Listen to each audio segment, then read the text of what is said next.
Mayong adlaw mga igsoon, ani nga nasab kita nining ato ang inadlaw nga leksyon. September 1 ang uluhan sa atong leksyon karon mga igsoon, pagkakita sa Dios. Nay mga upat ka punto dinhi mga igsoon nga ato ang diskusyonan nining atong leksyon. But before that, atong tubagon ang pangutana sa atong leksyon mga igsoon. Ang pangutana dinhi, basaha ang Exodo 24:9-18. Unsa nga kay bulungang kasinatian gihatag sa Israel dinhi? Atong tubagon mga igsoon. Ang kasinatian nga gihatag sa Israel mao nga ilang nakita gyud og nakig-uban sa Dios mismo. Usa kini katalagsaon nga higayon nga dili lang nila nadungog ang tingog sa Dios, apan ilang nasinati gyud mga igsoon ang iyang presensya pinaagi sa pagkaon uban kaniya.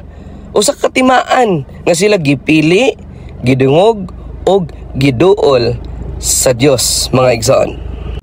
Now, sa atong leksyon, ang una nga punto, kaysa akong giingon, natay upat ka mga punto nga atong diskusyonan. Una, pagkahuman nga gipatunhay, pag-usab ang kasabutan sa Dios og sa Israel, nisaka si Moses balik dito sa Sinai. Pero dili siya nag-inusara. Kauban niya ang 73 ka mga pangulo. Grabe gyud kanindot nga kasinatian mga igsoon, kay ila mang nakita mismo ang Dios. Dili lang usa, pero kaduha gisulti sa teksto nga ilang nakita siya.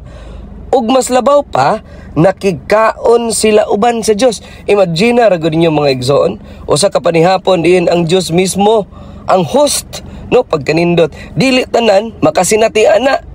Ug para sa mga pangulo, usa gyud to kadungog nga dili mabayran mga igsoon, no? Ang ikaduha nga punto mo ni, kung tan-awon nato ang kultura sa Middle East, ang pagsalo ug pagkaon dili lang ordinaryo, simbolo kini sa pagkasuod, sa kapasayloan ug sa panaghiusa. Ang mensahe ba nga kung kauban kanako sa lamesa, na ako'y saad nga ubanante ka bisan sa lisod nga panahon. Mao ni nga ipakita sa Dios nga sa iyang katawhan dili niya pasagdan. Ang pagkaon uban sa Dios sa bukid usa ka timaan nga gidungog sila o giila nga pinili. Pagkanindot gyud mga igsoon. Ang ikatulo nga punto, pero sa laing bahin mga igsoon, kabalutang ang pagbalibad sa imbitasyon sa pagkaon mao ang pinakagrabe nga insulto sa ilang kultura.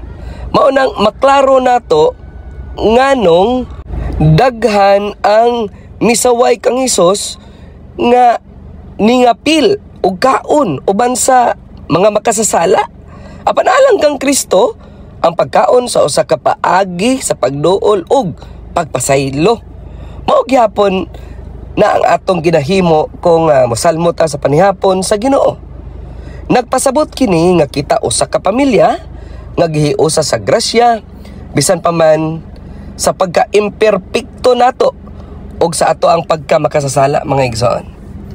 Sa ikapat nga punto, katapusan, mao ni mga igsoon, pero ang makalilisa nga bahin bisan pa sa kasinatian sa kaubanan ni Moises, wala sila magpabilin nga matinumhanon.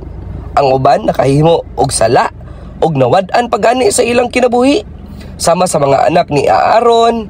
Mao ning makapukaw nga leksyon kanato mga igsoon, nga pwede di ay nga naa kay dagkong pribilehyo, naa kay kahayag og makakita pa sa kahibulungang buhat sa Dios, pero kung dili ka magpabilin nga matinumanon, wala gihapoy pulos mga igsoon. Pribilehyo nga walay pagkakabig mahimong unsa mga igsoon, mahimong kapakyasan.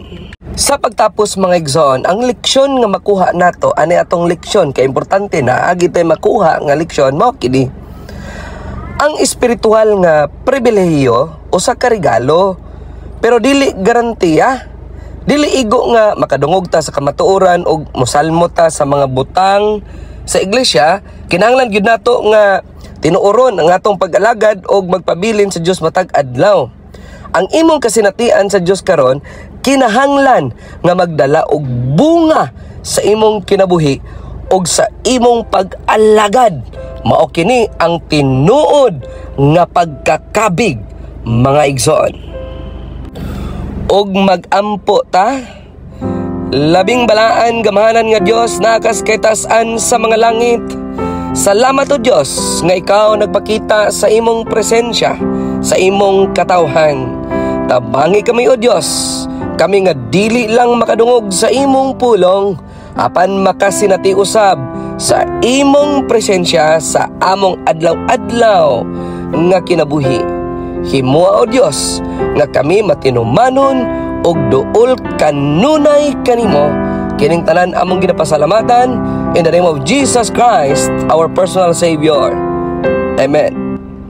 Salamat na usab mga igsoon sa imong pagpaminaw, pagtan-aw ning atong tulumanon in nadlaw nga leksyon. God bless us all.